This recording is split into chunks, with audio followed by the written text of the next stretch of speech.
Hey everybody, Dan here with Pain Free You.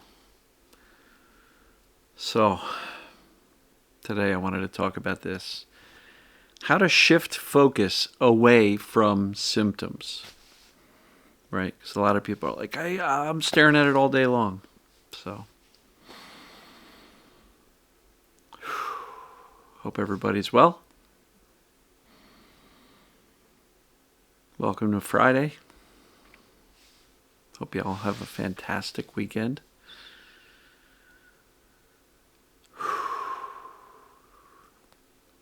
All right. So, how to shift your focus away from your symptoms. So, one of the things that I've observed, and I believe truly, two things can really keep symptoms going: fear and attention. So some people kind of come to the conclusion that, well, I'm aware of my symptoms all day long. How am I ever going to get better? So it really comes to this. You cannot shift your attention away from something you're afraid of. It's just not possible. Imagine being in a locked room with a tiger. The tiger looks hungry and it's growling at you. Shift your attention away from it. Good luck. You're not going to be able to. You can't take your attention away from things you're scared of. Even more so, you can't shift attention away from things you're terrified of.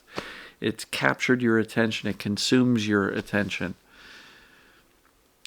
Back to the foundation, folks. What's creating the symptoms in the first place? Perceived danger. Do the assessments. Does this apply to me? If it says yes, that means perceived danger, TMS, is the cause of the symptoms, which means it is a false alarm, which means your body is fine, which means, yes, it's uncomfortable, but there's no need to be afraid of it because that means your body's okay. You got a false alarm, right? And when you can use accurate knowledge to lower the fear, when the fear comes down, you'll be more readily able to switch your attention away from it. So what do we put the attention on? Some people say, I'm homebound. I don't do much. I don't have much else to focus on. Okay. So my general answer is focus on anything but the pain. Virtually anything else except the pain. Now, let me make a distinction here. There's a difference between distraction and engaging your brain. Distraction is all about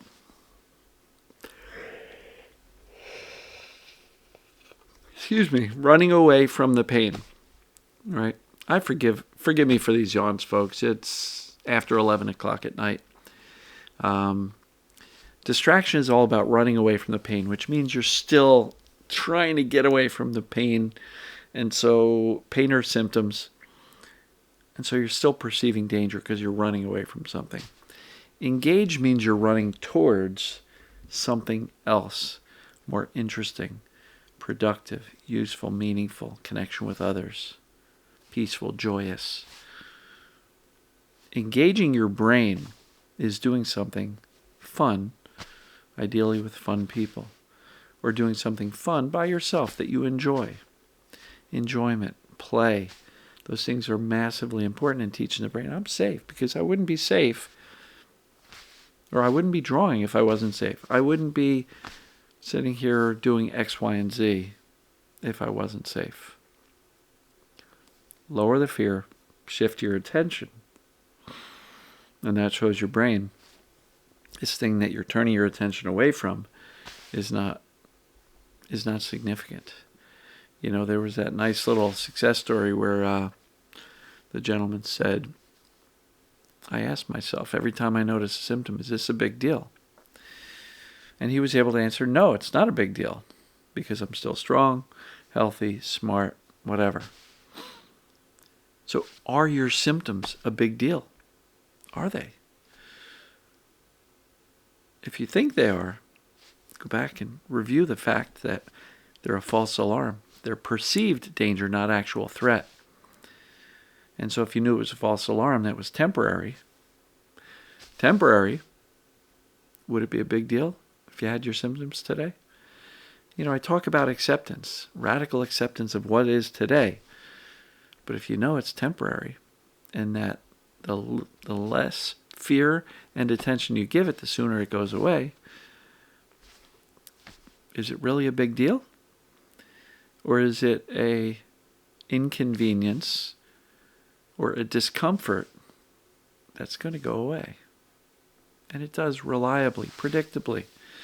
The folks who really grab onto these things and are able to use their logical, rational, intelligent thinking brain to say, facts, I can dial down the symptoms by dialing down the fear, and therefore it is temporary, and I know there's a way out because I see all those dozens and dozens of success stories on Dan's channel and hundreds on all the mind-body channels.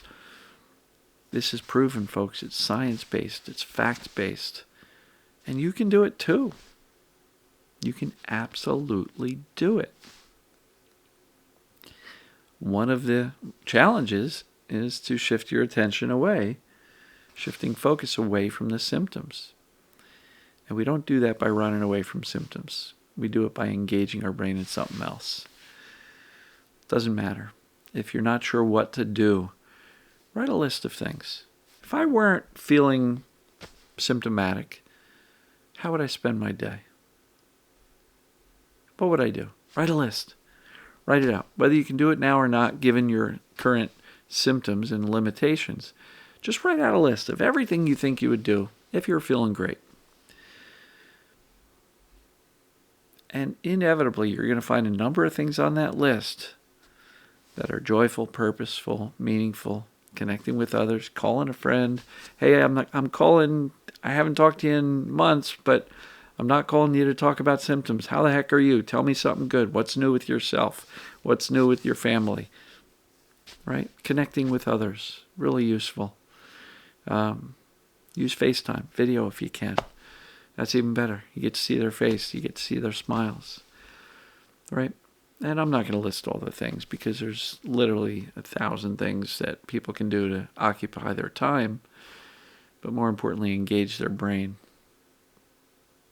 So, shifting focus from the symptoms can't really happen if you're still terrified of them. So job number 1, understand what's causing the symptoms, determine that that's what's going on with you. Really got to accept that that's what's going on, because if you say, yeah, I know what TMS, perceived danger is, I know that's what's going on with me, but I still think it might be physical. The lack of acceptance will keep you in doubt, and doubt will keep the brain perceiving danger and keep symptoms going on. And if you're in doubt, you're going to be staring at and observing and analyzing your symptoms all day long. And with the fear, the doubt, and the attention, it's tough to get the brain to turn them off. We got to dial down the fear so we can shift the attention, and then the brain realizes that's not important anymore. So I hope that makes sense. I'm going to wrap this one up here. Hope you're all doing well. Hope you have a fantastic weekend. And by the way, for anybody who took the chance to do the poll on my book cover design, narrowing it down to a couple of choices. So I really appreciate you taking the time to do that and giving me the feedback. It's so appreciated, and thank you. So love you folks, and as always, we'll see you tomorrow. We got some success stories coming up soon, recorded 2 today. So they'll be coming out in the next few days. Love you, and we'll see you tomorrow. Take care.